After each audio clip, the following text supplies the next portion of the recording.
Lutter contre la maltraitance des personnes âgées, mais surtout renforcer et développer la bientraitance. C'était le cœur du débat mené ce matin par les professionnels de santé du département.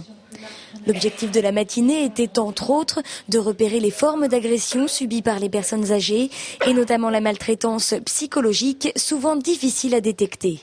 Voilà, tu perds la tête, tu intéresses personne, tu n'es pas crédible. Voilà, c'est des petites phrases assassines, je dirais, qui vont effectivement déterminer chez la personne cet effet de maltraitance.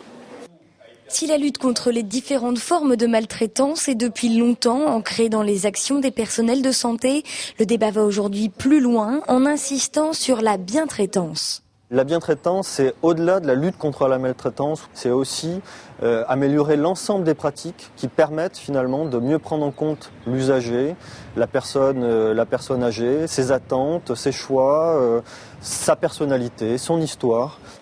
C'est dire, voulez-vous que je vous aide plutôt que je vais vous aider.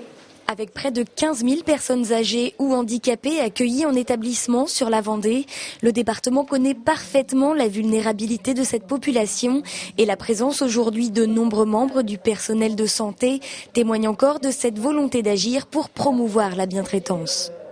Ce qui est important aujourd'hui, c'est d'insister, de sensibiliser, de former nos personnels, nos associations et nos familles qui accompagnent les personnes âgées pour qu'il y ait un véritable respect à la fois de l'identité de la personne, de sa singularité, de son histoire locale et aussi du choix de son mode de vie, donc lorsque ces personnes sont ou en établissement ou dans leur famille.